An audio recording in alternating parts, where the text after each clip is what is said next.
Assalamualaikum warahmatullahi wabarakatuh. Bismillahirrahmanirrahim. Alhamdulillahirabbil alamin. Alhamdulillahilladzi hadana li hadza wa ma kunna linahtadiya laula an hadana Allah. Asyhadu an la ilaha illallah wahdahu la syarika lah wa asyhadu anna Muhammadan abduhu wa rasuluh wa habibuhu wa khaliluh. Allahumma salli ala Muhammad wa ala ali Sayyidina Muhammad. Amma ba'd. Bapak-bapak, ibu-ibu, jamaah subuh yang dirahmati Allah, para pendengar Radio Masjid Agung Jamek Kota Malang, pertama-tama marilah kita menjadikan puji syukur kepada Allah Subhanahu wa taala karena atas rahmat, taufik, hidayah, inayahnya kita semua masih diberi kemampuan iman dan Islam sehingga kita mampu menjalankan ibadah puasa Ramadan. Semoga semua amal ibadah kita yang berkaitan dengan puasa ini kiranya diterima oleh Allah Subhanahu wa taala. Amin. Bapak Ibu sekalian, saya akan memberikan suatu enforcement, penguatan bahwa apa yang dibawa oleh Rasul Sallallahu Alaihi Wasallam 1400 tahun yang lalu itu ternyata dibuktikan secara ilmiah, dikuatkan secara ilmiah oleh penemuan-penemuan di abad ke-21 ini. Jadi kita sebagai muslim seharusnya bertambah hakul yakin bahwa ajaran kita Islam ini, agama kita Islam ini memang benar-benar hak kebenarannya. Saya teringat pada waktu kemarin malam saya bincang-bincang dengan Habib Soleh. Kebetulan beliau bertandang ke rumah saya, konsultasi, bicara-bicara. Beliau mengatakan salah satunya adalah Islam ini diperkuat justru oleh orang-orang yang non-muslim. Oleh karena itu penemuan-penemuan yang notabene ditemukan oleh non-muslim itu justru memperkuat agama kita Islam. Saya akan berikan contoh.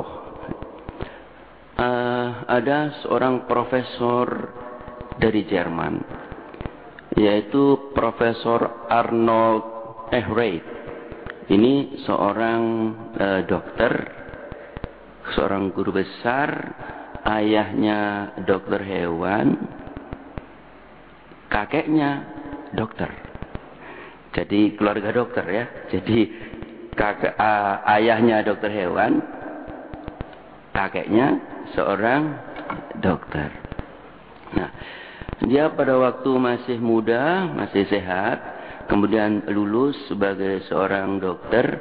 Setelah lulus seorang dokter, kemudian ternyata dia suatu kali mengidap suatu penyakit, di mana penyakitnya ini sudah diperiksa, dia seorang dokter, tapi dia menderita sakit.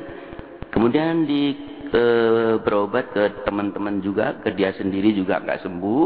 Bahkan dia konsultasi, di dalam autobiografinya ya disebutkan bahwa sudah konsultasi dengan 24 dokter di Jerman itu, bahkan di sekitarnya Jerman, di Inggris dan seterusnya itu juga tidak menemui kesembuhan.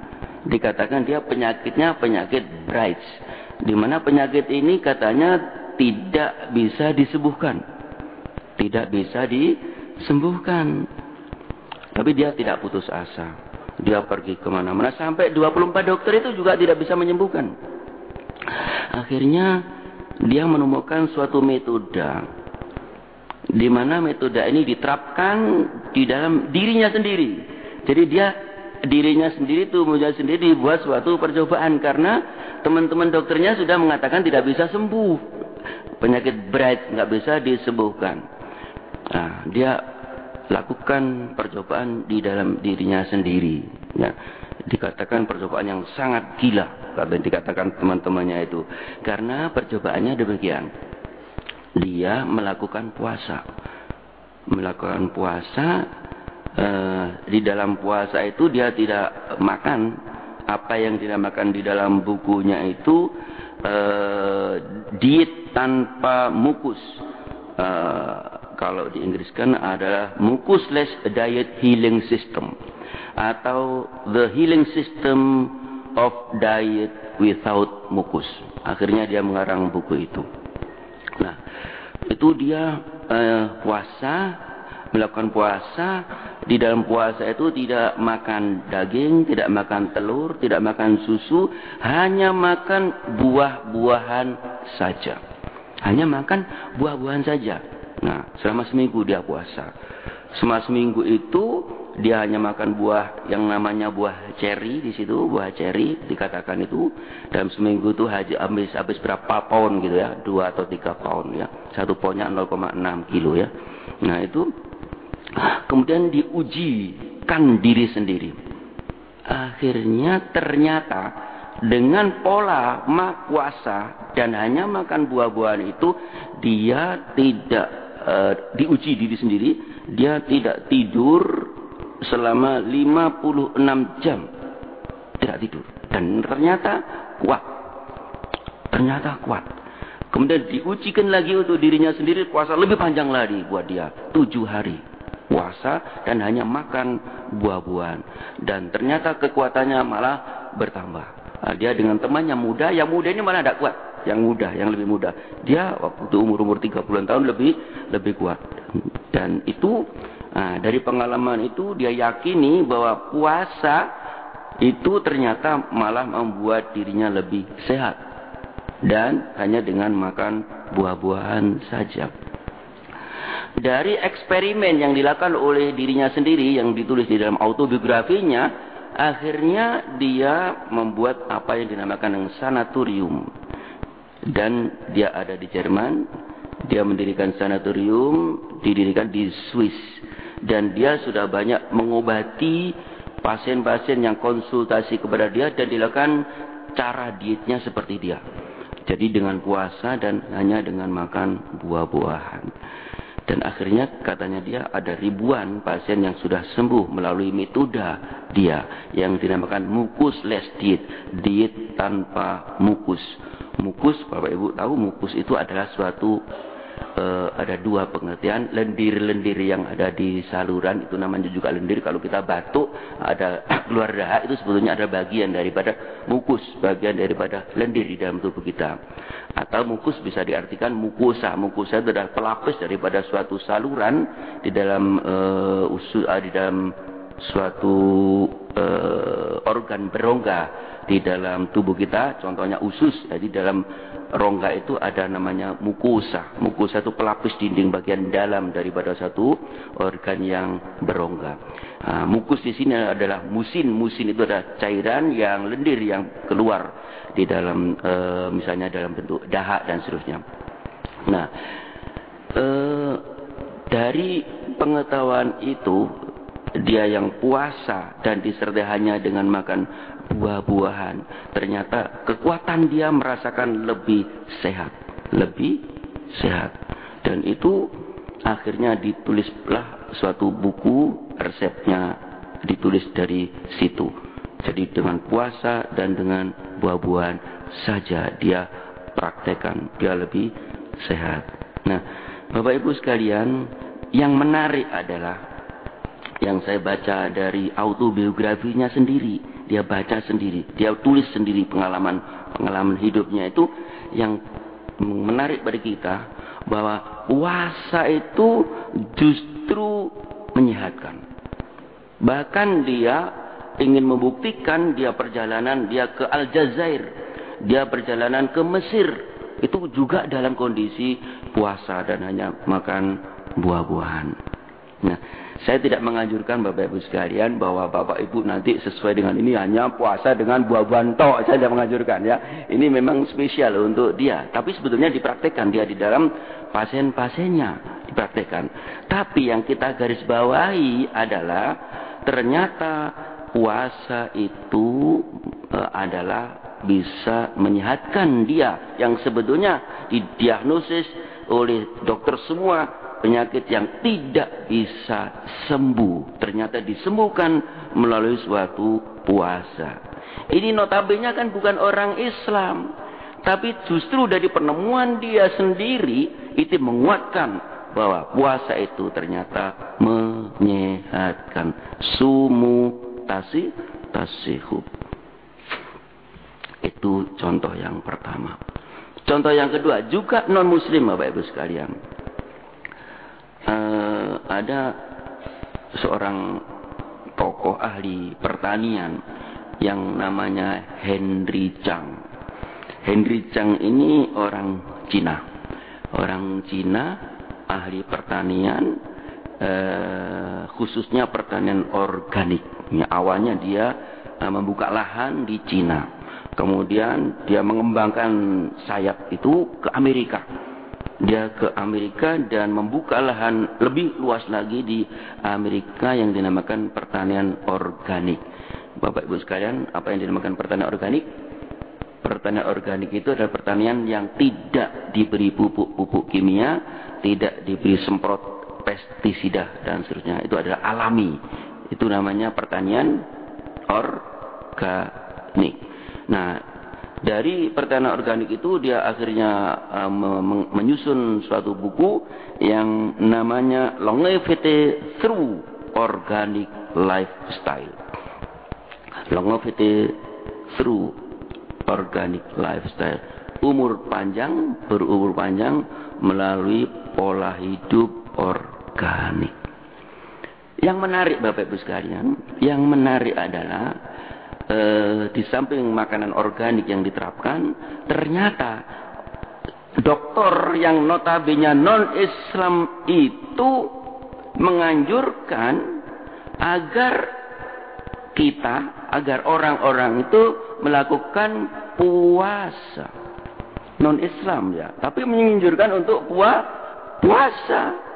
Nah, karena yang diajak itu non-Muslim ya, dia menganjurkan latihannya. Kalau bisa latihan puasa 1 bulan 1 kali, kata dia. 1 bulan 1 kali. Kalau bisa, kalau mampu ditambah lagi 1 bulan 2 hari puasa.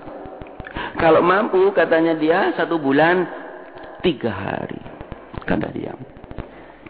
Nah, 3 hari, kata dia paling sedikit 3 hari dalam 1 bulan. Kita teringat Bapak Ibu sekalian, wasiat Rasul Sallallahu Alaihi Wasallam kepada sahabat beliau Abu Hurairah dan juga kepada yang lain Abu Dzar Al-Ghifari. Beliau berwasiat kepada Abu Hurairah, wahai sahabatku Abu Hurairah, ya, saya wasiatkan kepada kamu kalau bisa paling sedikit dalam 1 bulan itu berpuasalah kamu 3 hari. 3 hari saja. Yaitu tanggal 13, 14, 15 Hijriah. Berapa? 13, 14, 15 Hijriah. Orang mengatakan puasa apa? Putih. Mengapa? Dalam 15 Hijriah itu bulan purnama putih. Jadi puasa putih. Nah, bukan puasa putih tok, nasi tok enggak, tapi puasa putih itu karena bulan purnama. Nah, kata Abu Hurairah, sejak kekasihku, beliau menyebut Nabi itu kekasih. Sejak kekasihku memberikan wasiat kepada itu, setelah itu selamanya saya melakukan puasa 3 hari dalam 1 bulan itu. Demikian juga Abu Dzar Al-Ghifari juga begitu. Itu artinya apa? 1400 tahun yang lalu Rasulullah Sallallahu Alaihi Wasallam telah memberikan wejangan wasiat kepada sahabatnya untuk 3 hari puasa di dalam 1 bulan. Dibuktikan oleh abad ke-21 oleh sarjana, dianjurkan dia untuk puasa 3 hari. Henry Chang melanjutkan sekalian. Kalau kamu sudah kuat puasa 3 hari katanya, coba kamu puasa dalam 1 minggu. Kalau bisa puasa 2 hari. 2 hari 1 minggu. Dilanjutkan lagi kalau puasa 2 minggu dalam 2 hari dalam 1 minggu, lanjutkan 2 hari dalam 1 minggu sampai 1 bulan kamu berpuasa 8 hari sampai 10 hari, kata Henry Chang. Coba Bapak Ibu sekalian, Rasul Shallallahu Alaihi Wasallam telah di dalam hadisnya telah menganjurkan kita untuk puasa sunnah, yaitu puasa Senin dan Kamis. Benar enggak? Betul enggak? Senin dan Kamis. Jadi Senin Kamis itu bukan puasa kebatinan Bapak Ibu sekalian. Puasanya milik Islam, murni dari Rasul sallallahu alaihi wasallam. Murni. Kata Nabi, hari Senin dan Kamis itu amal-amal ibadah kita diangkat di hadapan Allah Subhanahu wa taala. Saya ingin, kata Nabi, pada waktu amal saya diangkat ke Allah Subhanahu wa taala, saya dalam keadaan puasa. Nah, artinya apa? Kalau kita hitung seminggu 2 hari Senin dan Kamis. Dalam 1 bulan berapa hari Bapak Ibu? 2 kali 4 berapa? 8. Ditambah 3 hari itu. Kalau puasa tengah bulan berapa?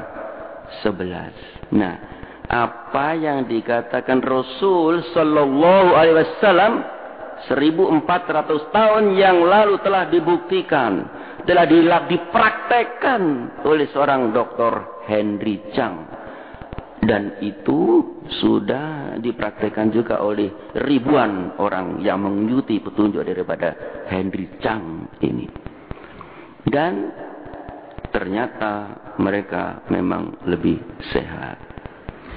Bapak Ibu, kita sendiri orang Islam yang telah diberi wasiat oleh Rasulullah untuk menjalankan ibadah sunnah Senin dan Kamis 1400 tahun yang lalu.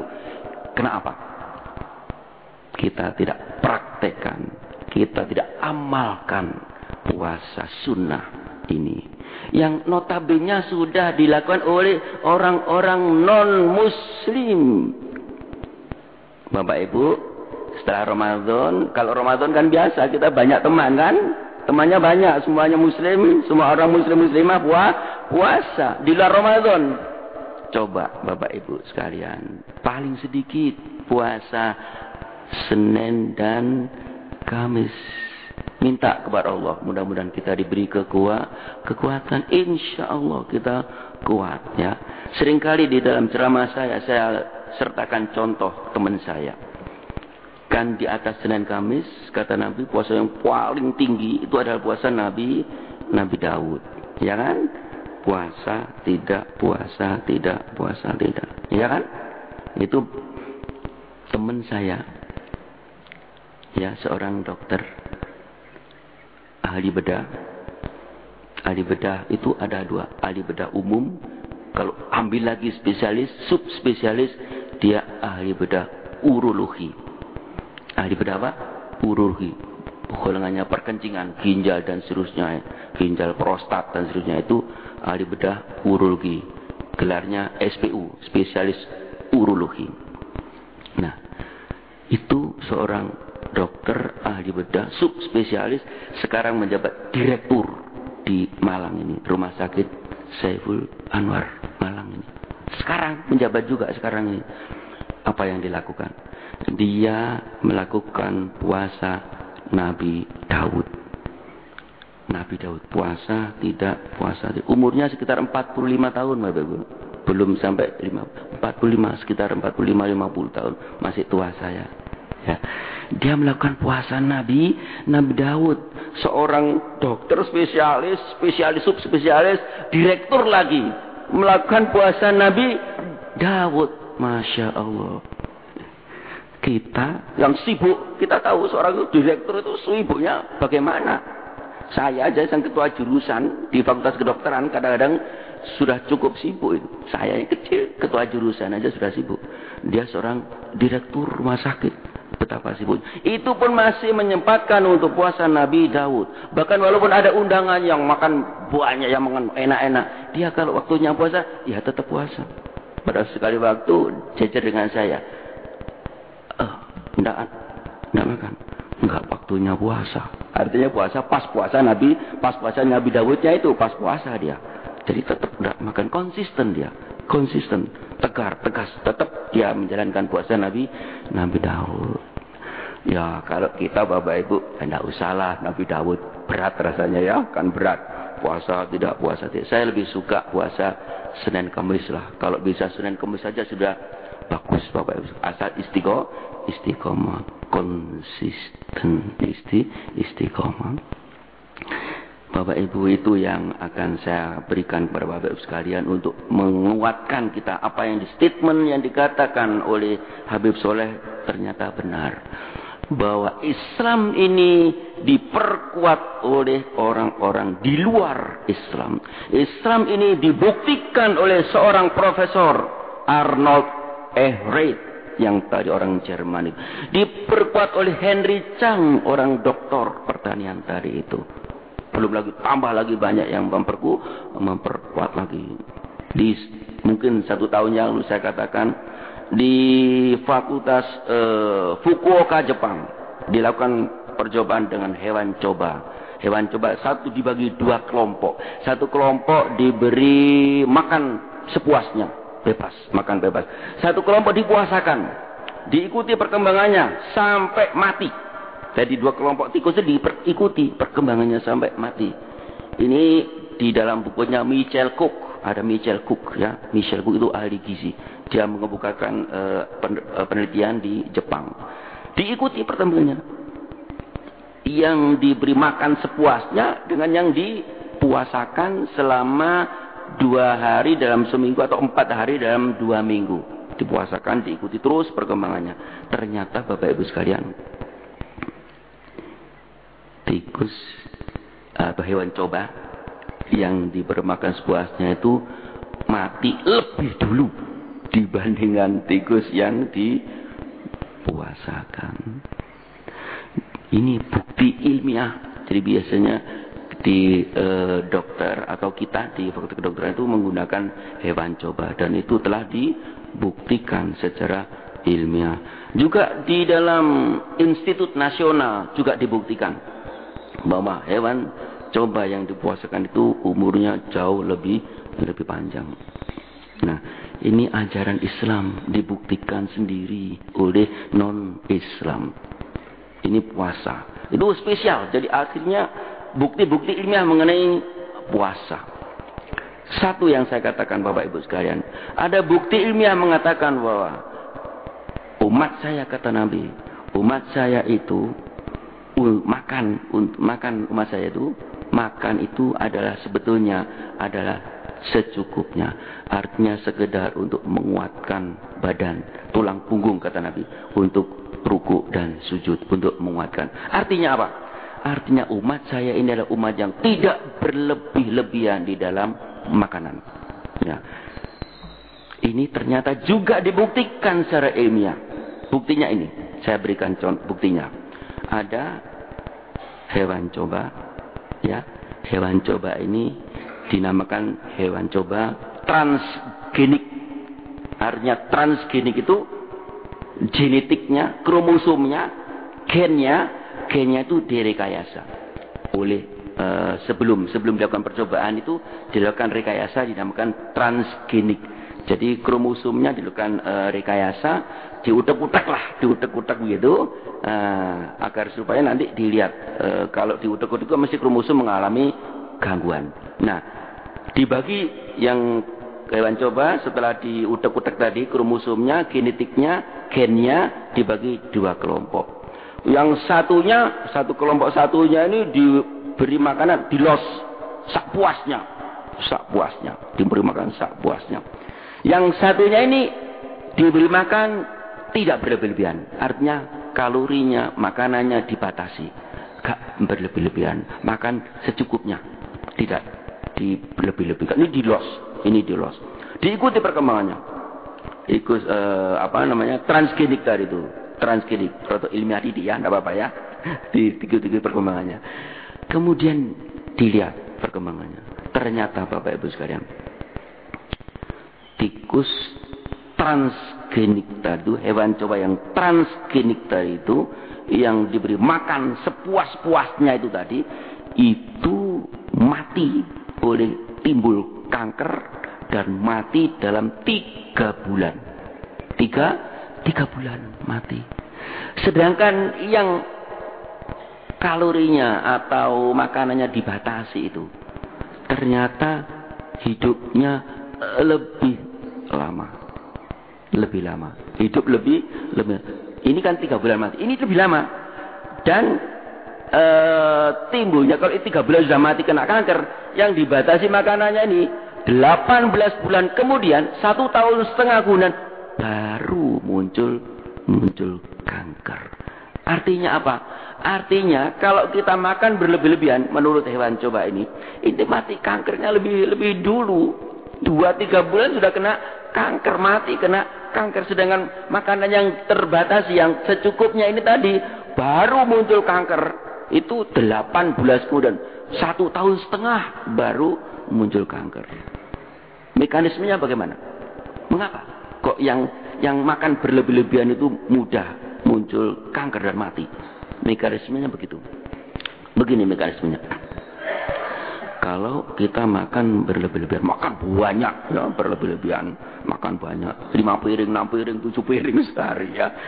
Itu artinya untuk mengubah menjadi kalori, mengubah menjadi energi, dibutuhkan oksigen yang banyak, O2 yang banyak untuk membakar makan yang banyak. Kalau dibutuhkan oksigen yang banyak, maka akan terbentuk free radicals yang banyak. Radikal bebas yang banyak. Radikal yang bebas yang banyak itu, yang terbentuk lebih banyak itu, akan mengganggu kromosom, gen atau genetik yang ada di dalam tubuh. Dengan demikian tidak akan karena gennya terganggu, dirusak oleh radikal bebas, akhirnya mudah timbul kanker. Itu mekanismenya. Nah, oleh karena itu Bapak sekalian, senyambang kita puasa, kita hakul yakin puasa ini justru menyehatkan.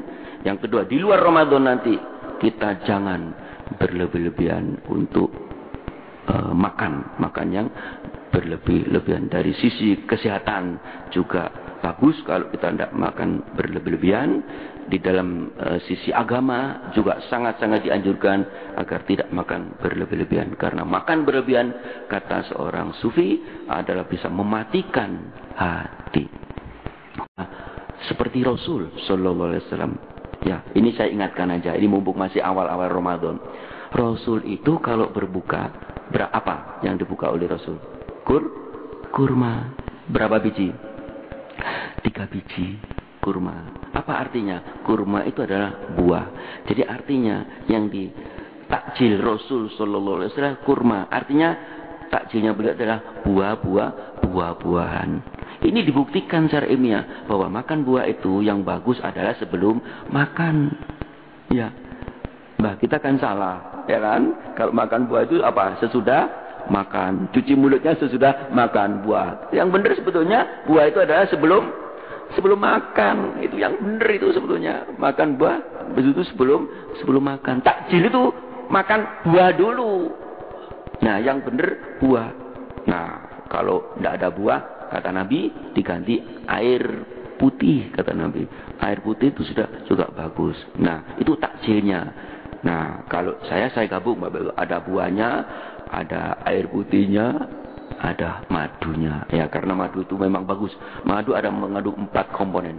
Ada madu, ada royal jelly, ada propolis, ada bee pollen, ada 4 komponen. Ya, itu semua saya minum, ya, artinya saya mengikuti Rasul Sallallahu Alaihi Wasallam. Jadi sebetulnya yang paling benar Bapak Ibu kalau takjil itu bukan kolak ibu-ibu, mohon maaf ya, bukan kolaknya, bukan kolak ketannya, bukan pohongnya, bukan telonya, bukan itu. Yang benar kalau takjil itu buah dulu ibu-ibu ya, disiapkan buah dulu. Jadi buah-buahan apapun lah, kalau misalnya nggak ada kurma, nggak usah dipaksa kurma. Jadi misalnya apa yang manis, apa jeruk, apalagi melon, apalagi semongko, apalagi ya macam-macam lah pokoknya yang buah itu lebih bagus, lebih dulu itu. Jadi kalau sudah kadung buat jenang ketan, kalau ketan itu maaf rodok salah, karena apa? Ketan pohong itu diproses dulu di dalam lambung, baru 3 jam kemudian menjadi kalori. Nah kalau buah langsung diserap oleh pembuluh darah, lambung buah air putih itu langsung diserap menjadi energi. Nah ini Bapak Ibu sekalian, mulai sekarang ya kalau takjil ya tolong petunjuk Nabi itu diikuti, buah dulu atau air putih itu lebih bagus ya. Dengan demikian kita benar-benar tambah sehat. Saya yakin Bapak Ibu sekalian mengikuti petunjuk Rasul itu tambah sehat ya. Dan kalau kita makan tidak boleh berlebihan. Mungkin itu Bapak Ibu sekalian yang bisa sampaikan. Ada kurang dan lebihnya saya mohon maaf. Oh iya, ada pertanyaan. Monggo Pak. Ibu Bapak, para jamaah dan para pendengar, telah kita ikuti paparan yang sangat menarik dari Dr. Haji Subandi. Dan kalau masih ada waktu 10 menit untuk bertanya, kami persilakan Ibu dan Bapak dan para pendengar untuk menggunakan kesempatan ini. Silakan Bapak Ibu, tanya apa saja yang mengenai kesehatan, boleh silakan. Ya, silakan. Ya, muda-muda yang energik boleh silakan bertanya. Yang lain boleh siap-siap untuk tanya ya, tidak usah malu. Assalamualaikum warahmatullahi wabarakatuh. Waalaikumsalam warahmatullahi wabarakatuh. Saya mau tanya masalah kesehatan Pak. Biasanya kalau puasa kan banyak iktikaf kan? Banyak iktikaf wajib kan? Iktikaf itu Pak. Itu kan biasanya kan malam banyak itu, biasanya itu. Kalau biasanya untuk kesehatannya kalau kita iktikaf kan, saya kan waktu itu saya kerja kan, paginya kerja, malamnya iktikaf malamnya. Itu Mbak, itu gimana masalahnya? Masalahnya tanya. Atau biasanya kan jam 1, jam 2 kita ke masjid pas itu iktikaf, paginya jam 8 kerja. Itu sehat apa enggak? Ya. Bagus pertanyaannya gitu ya. Jadi artinya iktikafnya malam hari gitu ya. Kemudian paginya padahal masih kerja lagi gitu ya.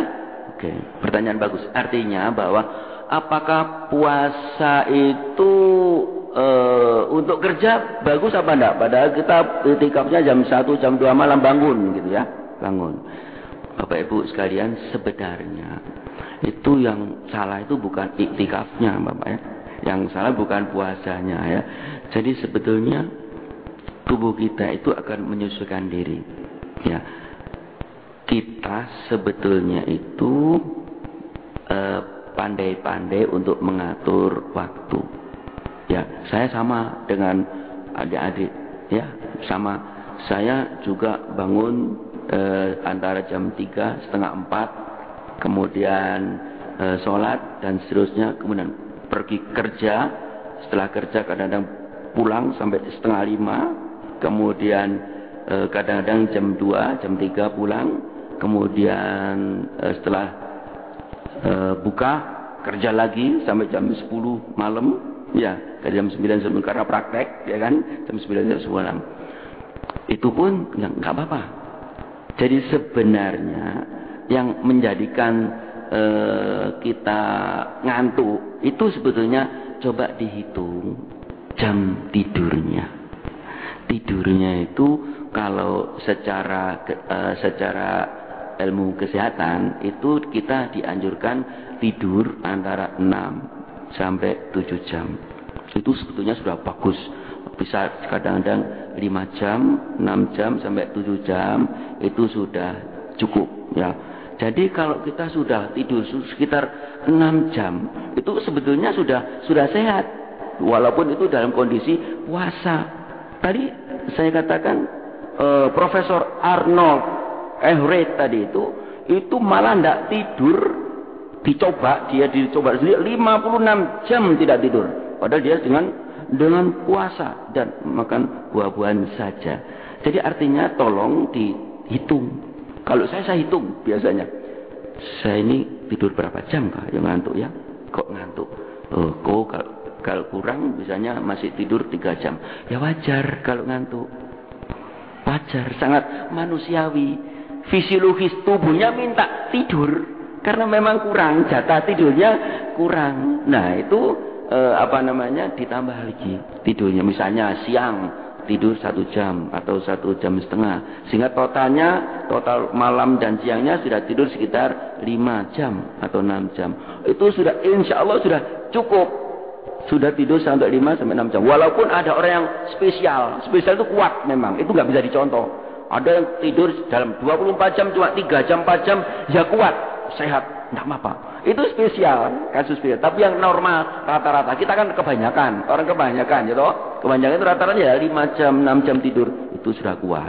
Tapi kalau tidurnya 9 jam kok masih ngantuk, nah itu perlu dipertanyakan ya. Wis tuh 9 jam kok situ ngantuk, jadi seneng turu lek ngene iku ya. Jadi itu coba itu dihitung aja. 5 jam, 6 jam sudah cukup untuk tidur.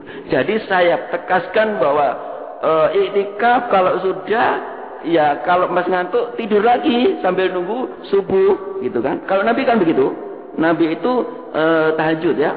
Setelah tahajud kemudian jam berapa gitu ya? Setengah jam 1 jam sebelum subuh beliau berbaring lagi sambil menunggu subuh. Sambil menunggu subuh dia berbaring di sebelah kanan beliau.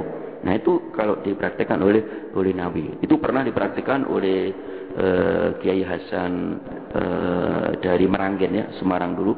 Dia gitu. Jadi kalau waktu saya ke sana pernah dulu, itu dipraktikkan betul-betul itu Nabi. Jadi setelah jam 3 sholat dibangunkan tahajud gitu, kemudian setelah sholat sambil menunggu subuhan kita disuruh berbaring walaupun tidak tidur, berbaring sambil nunggu subuhan gitu. Jadi intinya kata kuncinya adalah kalau jumlah tidurnya cukup itu pasti sudah sesuai dengan fisiologi faal tubuh kita dan itu tidak mengganggu apapun juga di dalam kesehatan kita. Ya, jelas. Jadi hitung aja kalau sudah 5 jam ya sudah cukup. Ya. Tuh, insyaallah itu. Ya. Terima kasih pertanyaannya dan sudah dijawab. Satu lagi Bapak Ibu. Ibu juga kalau ada kami siapkan mic-nya. Bapak, monggo silakan. Satu lagi pertanyaan. 2 Pak Kamil.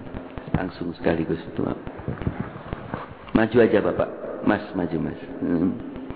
Assalamualaikum warahmatullahi wabarakatuh. Ustaz yang saya hormati. Nama saya Muhammad Ghazali. Saya tertarik dengan ceramahnya tadi. Yang ingin saya tanyakan begini Pak Ustaz. Saya ini mungkin karena orang Indonesia ya. Saya buah-buahan suka, nasi suka. Nah, ketika saya itu belum terbiasa makan buah, itu rasanya energi saya itu kurang gitu. Kalau belum makan nasi. Ini kadang-kadang membuat diri saya itu makanan-makanan seperti nasi itu merupakan makanan utama. Sedangkan kita ketika saya makan buah, ini rasanya bukan makan, hanya camilannya ya, snacknya gitu ya. Nah, kira-kira persepsi apa yang bisa diberikan kepada kita sehingga saya bisa membuat satu bentuk image bahwa saya itu harus terbiasa dengan pola makan yang benar tadi. Terima kasih Pak Ustaz. Ya. Assalamualaikum warahmatullahi wabarakatuh. Waalaikumsalam warahmatullahi wabarakatuh. Mungkin sekalian itu silakan. Silakan. Assalamualaikum warahmatullahi wabarakatuh. Waalaikumsalam warahmatullahi wabarakatuh. Yang saya tanyakan adalah bagaimana cara mengatur pola makan yang benar. Langsung yang kedua, cara mengatur buka dan sahur yang benar gimana? Bagus. Pertanyaan yang bagus. Ya, 2 pertanyaan yang bagus ya. Ini sebetulnya sekalian pola makan ya, pola makan. Sebetulnya pola makan sama sebetulnya pola makan. Pola makan itu yang benar adalah yang namanya pola makan seimbang, well balanced diet. pola makan seimbang. Yang contoh Profesor Arnold Arhead itu beliau percobaan sendiri. Tapi pola makan yang seimbang itu adalah pola makan yang mengandung unsur-unsur ya. Yang di Indonesia ada semacam ini tumpeng ya. Itu ada gambarnya tumpeng. Tumpeng itu mengandung bukan tumpengnya sendiri, maksud saya polanya seperti pola tumpeng. Artinya pola makan yang seimbang itu seimbang mengandung karbohidrat, seimbang mengandung sayuran, mengandung buah-buahan, minum yang banyak, dan ada komponen protein, ada komponen minyak. Jadi ada 3, ada karbohidratnya, ada lemaknya, ada proteinnya, ada sayurnya, ada buah-buahan. Ini yang seimbang. Nah, jadi kalau dikatakan di situ, kalau pola seimbang ini bisa diunduh di internet, pola gizi seimbang gitu ya. Itu ada nasi dan sayur, itu sebetulnya sama banyak sebetulnya. Jadi kalau nasinya itu setengah piring, mestinya itu sayurnya juga setengah piring. Nah, itu pola makan yang seimbang ya. Nasi setengah piring, sayurnya setengah piring, atau nasi sak piring, sayurnya juga sak piring. Nah, itu yang benar itu sebetulnya. Kita kan salah ya kan? Anu nasinya sak piring penuh, sayurnya kan sak cumrik atas itu kan gitu. Bener enggak? Nah, ini yang kurang bener itu ya. Jadi mestinya setengah piring, itu yang benar. Kemudian buahnya juga ada buahnya, mengandung buah. Ada minyaknya, ada proteinnya. Nah, ada protein. Nah, protein itu bisa dari macam-macam, boleh dari hewani dan nabati. Hewani itu dari golongannya hewan ya, golongannya daging sapi, daging ayam dan seterusnya. Nah, cuma protein itu sebetulnya kalau diterapkan tidak harus dengan daging sapi, daging kambing, daging ayam, tidak wajib. Yang penting mengandung protein. Protein itu putih telur. Nah, itu bisa dari nabati. Nabati itu dari contoh misalnya dari kedelai, kacang-kacangan, itu protein tinggi, sama saja itu diganti sama itu gitu. Kemudian minyak itu tidak harus yang dinamakan minyak yang itu. Kalau saya mengikuti minyak zaitun dari Rasul Shallallahu Alaihi Wasallam, saya langsung minyak zaitunnya dalam bentuk minyak yang extra virgin saya minum sehari 4 sendok 2 kali. Nah, itu ada mengandung minyaknya, ada mengandung tadi itu buah, jangan lupa buahnya, jadi sayurnya. Itu baru makan yang seimbang, Nah, kalau tadi dikatakan sebetulnya kalau makan nasi itu karena kebiasaan kita sudah kadung biasa karbohidratnya itu nasi ya, sehingga wis masuk mangan wareg lek gurung sego ya gurung mangan kan gitu. Masuk wareg kaya apa, tapi lek gurung ketemu sego rasanya kok gurung mangan. Masuk wis roti, padahal roti itu sama dengan nasi. Roti wis ada lagi wis roti wis jagung misalnya. Tapi nek durung ketemu sego rasanya durung mangan. Nah, karena kebiasaan perut kita aja, kebiasaan. Sebetulnya ndak harus nasi. Jadi kalau kita sudah nasinya diganti jagung, diganti kentang, diganti telo, diganti puhu, itu sami mawon dengan nasi. Hanya kebiasaan kita aja. Jadi kebiasaan perut saja. Jadi kalau sudah dilatih sebetulnya sudah biasa. Jadi makan tidak harus nasi itu biasa. Orang barat, saya kalau ke Eropa, tidak ada nasi di sana. Di Inggris, Prancis, Jerman, Swiss, nggak ada nasi kan? Yang ada itu roti tawar sama lain-lain, ya, sama lain-lain. Nah itu juga mereka tidak apa-apa, walaupun tidak ada nasi. Artinya karbohidratnya diganti sama roti, sama karbohidrat roti. Nah, jadi itu hanya kebiasaan perut kita karena sudah biasa nasi ya. Kalau buka yang benar saya sudah sebutkan tadi ya. Takjilnya adalah buah pertama sama air. Itu paling benar ya. Kalau saya tambah madu. Kalau ada lagi zam-zam. Karena kalau zam-zam kita kan berdoa. Zam-zam itu ada dua. Bisa sebagai makan. Kalau buat makan kata Nabi, dia diniati makan ya jadi makanan. Kalau diniati obat jadi obat. Nah, oleh karena itu beliau mengatakan kalau kamu minum air zam-zam, doalahnya, berdoalah ya. Allahumma inni as'aluka ilman nafi'an wa rizqan wasi'an wa syifa min kulli da'in wa saqamin. Saya senangnya di situ. Sehingga kalau kita ada zam-zam didongani. Saat durunge ngombe zam donga dhisik. Ya Allah, mudah-mudahan ini menjadi obat untuk saya. Jadi niatnya jadi obat, ya jadi obat sungguhan. Nah, ya jadi itu takjil. Setelah itu pas salat maghrib, setelah mau salat maghrib, mau makan nasinya silakan ya. Setelah makan nasi, nah baru kemudian tarawih. Koloknya ya apa?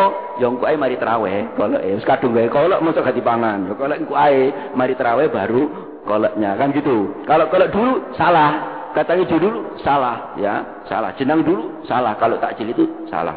Insya Allah salah ya. Yang benar sesuai dengan Nabi. Buah atau air putih.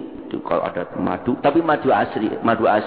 Mohon maaf sekarang mau boleh asli ini uang ini setengah mati ya tuh. Palsu ini sing wakai, itu sing repot ya. Jadi pada madunya ada air putihnya. Kalau tidak ada zam-zam ya tidak usah bingung. Air putih juga sama. Jadi Bapak, tidak harus tubuh kita itu kuat bisa menyesuaikan diri. Hanya kebiasaan mungkin sehari, 2 hari, 3 hari aja. Mungkin tidak lama-lama kuat. Tapi kalau misalnya tetap nasi ya ada apa-apa nasi. Cuma dikurangi aja porsinya. Ya setengah piring. Sekarang diganti sayurnya setengah piring gitu ya. Saya sendiri mohon maaf. Kalau ini bukan ria ya. Cuma hanya pengalaman aja. Saya kalau sahur Bapak Ibu sekalian. Sampai sekarang ini 6 hari. Dan juga kalau kadang saya puasa Senin Kamis. Tidak pernah nasi Bapak Ibu sekalian. Tidak pernah saya makan nasi. Tapi jangan ditiru ya, jangan ditiru. Karena ini saya eksperimen diri sendiri saya. Tidak pernah, jangan ditiru. Saya kalau sahur tidak pernah nasi. Cuman madu, susunya susu kedelai, kemudian minyak zaitun. Itu aja. Jadi air saya berbuah-buahan ada 4 buah, minyak zaitun, madu, sama susu kedelai. Saya oplos jadi 1. Ya sampai sekarang. Ya nyatanya saya tidak mati saya. Kuat juga. Kerja kadang-kadang sampai jam 4:30 saya. Kerja sampai jam 4, jam 5. Tidak apa-apa. Jadi artinya tergantung kondisi kita. Insya Allah tambah sehat. Ya tambah sehat gitu ya. Saya kira itu ya Pak Kamil. Jadi pengalamannya jangan ditiru ya, jangan ditiru. Nanti kalau biasa tidak makan nasi tadi bingung ya. Jadi boleh nasi ya, boleh tidak dilarang. Jangan tidak semata-mata kalau saya tunjukkan Profesor Ehwet tadi itu hanya puasa dan buah-buahan. Saya ingin menekankan Bapak Ibu sekalian bahwa puasa itu sudah dipraktekkan tahun 1922 tadi. Prof itu hidupnya tahun 1922. Itu juga tambah sehat dia dengan puasa. Itu aja yang saya tekankan ya. Apalagi kalau dia puasa hanya makan buah dia. Ternyata tambah sehat. Gitu. Kalau mau eksperimen boleh ya, mau eksperimen sendiri, mau menirukan Prof Ehret ya mau silakan ya. Saya belum mampu itu. Tapi saya lumayan sudah mempraktekkan sahur pun sudah tidak pakai nasi. Sebetulnya kan sahur itu kan barokahnya itu, barokahnya. Jadi anak-anakku sekalian yang mendengarkan jangan dumeh misalnya saya kuat kok tidak pakai sahur. Ya bukan itunya. Masalahnya di dalam sahur kata Nabi, di dalam sahur itu ada sahurlah kamu walaupun dengan air putih. Karena apa? Di dalam sahur itu ada keberkahan di dalam sahur itu. Jadi bukan karena jadi aku kuat masih gak sulit. Jangan itunya. Barokahnya itu yang penting ya kan? Apa barokah itu? Barokah itu ziyadatul khair. Bertambahnya kebaikan. Jadi kebaikannya tambah. Gitu. Lek gak sahur, gak oleh barokah. Ya kan gitu. Mungkin itu ya Bapak ya. Gitu. Oke. Mungkin itu Bapak. Iya, terima kasih.